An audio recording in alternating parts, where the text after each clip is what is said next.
In today's Farm Report, last Wednesday, the European Union lifted its quota system on milk production. Jim Sulphur with the University of Minnesota Extension Service Office has more. In addition to being in Canada about a month or so ago, I was also over in Wisconsin. And at the Wisconsin conference I was at, they had brought in one producer from Ireland and one producer from Germany talking about what those countries might do or how they're going to deal with quota coming off. For folks that may not be familiar, the quota is coming off in Europe, and it's all of Europe April 1st, so it's actually off right now, and just talked about their perspective and kind of their country's perspective and what might happen. I thought that was really an interesting conversation. Mike Murphy was a producer from Ireland, and he currently milked about 120 cows. He was bringing in a son. He had purchased another farm. They were remodeling a parlor, and that farm was a heifer farm. And so when that quota comes off, they're going to hope to expand to about 200 cows or so in the next year. They've had a quota since about 1983, so it's been a long, long time. The country of Ireland actually has a goal of increasing milk production, by about 50% by 2020. They're really a country a little like New Zealand in the other hemisphere, but basically the same type of dairying, very grass-based dairy. They graze about 285 days out of the year. They get a lot of rain. The average temperature is maybe between 30 and 70, 80 degrees, so it's kind of nice weather for dairy cows. And overall, his concept of what Ireland is doing is the processes are expanding. Young farmers are pretty excited because with the quota coming off, they're able to expand. One of the challenges are probably going to have in Ireland, just like here with young producers getting started, is land is very expensive. And with a land-based dairy in Ireland, that's, you need land, and so it's kind of expensive to get started. The other producer was from Germany, kind of a little different take. He had more of a confinement dairy. He's kind of been growing since about 1991, didn't grow up on a dairy farm, so he's kind of been growing internally and purchasing a little quota. His biggest concern, which I think we take for granted here, is with their quota system, they don't have any kind of safety net, and they've never had any kind of risk management systems built into their system. And so they have no futures contracts, they have no contracts with the creamery, there's nothing like that. And so he's really concerned with this volatility that he has no way to go out and protect himself in a period of good prices. The other thing, just to know that they don't get reimbursed for any of this quota. That quota, if you purchase quota last year and it disappears, you can write that off in your taxes as a loss, but you don't really get any quota. So I think real interesting perspective on what might be happening over in Europe from a couple of producers' perspectives. This has been Jim Sulphur with the University of Minnesota Extension in St. Cloud.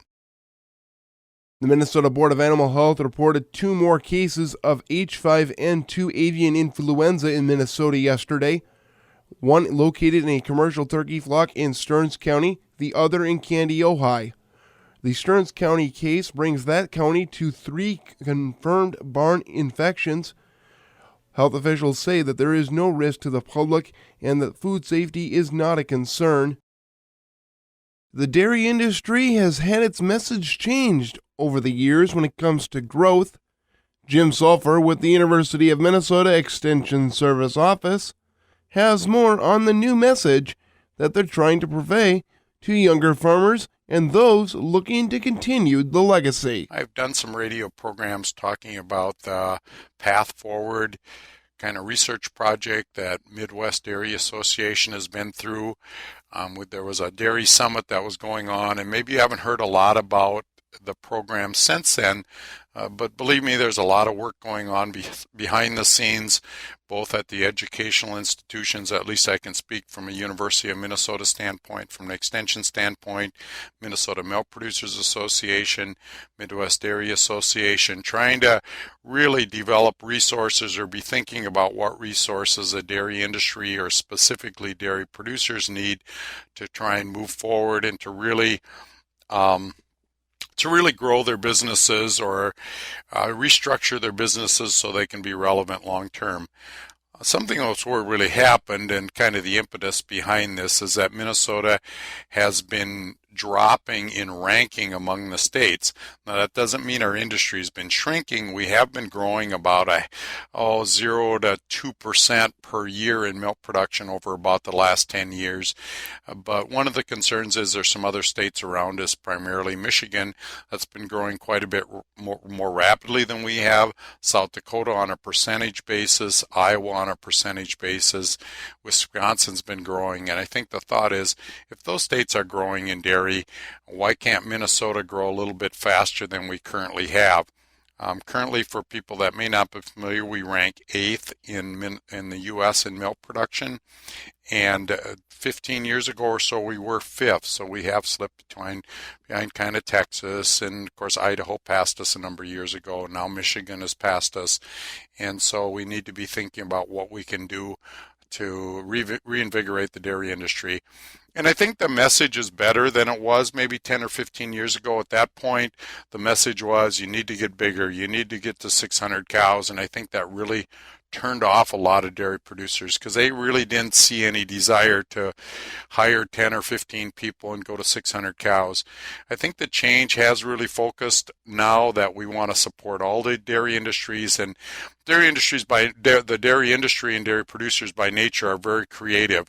And so I think our goal is to determine what kind of mechanisms can we put in to support all dairy industry or dairy producers of all sizes, whatever they might want to be. You're seeing more dairy producers that are doing value added. Some are going to robots and diversifying their operations. Their focus is to keep their debt down and make a lot of margin per cow. And so I think our goal, at least I can speak from a university, that we want to support all that. So if you've got some ideas, make sure you let some people in the dairy industry know and what we need.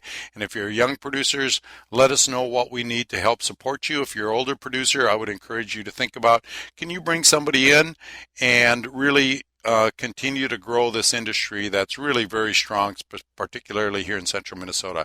This has been Jim Selfer with the University of Minnesota Extension in St. Cloud. You may have heard of a bioeconomy, but what does that mean to you? Jonathan Mayle of the Energy Department, speaking to an audience at this year's Agricultural Outlook Forum, said one way to put it is, bioeconomy refers to a set of economic activities relating to the invention, development, production, and use of biological products and processes. Or taking products ranging from woody biomass to pond algae with the end result, an array of products, liquid fuels, chemicals, ethanol, electricity, heat and steam. And Mayle says the potential this has economically to our nation is this: revenue and economic growth, broad spectrum of new jobs, rural development, advanced technologies and manufacturing, reducing emissions and environmental sustainability, export potential of technologies, maintaining the competitive advantage of the U.S., and investments in new infrastructure. Yet he adds a balanced approach is needed to build financial support, infrastructure, and cost-effective products to grow the bioeconomy. I'm Rod Bain reporting for the U.S. Department of Agriculture in Washington, D.C.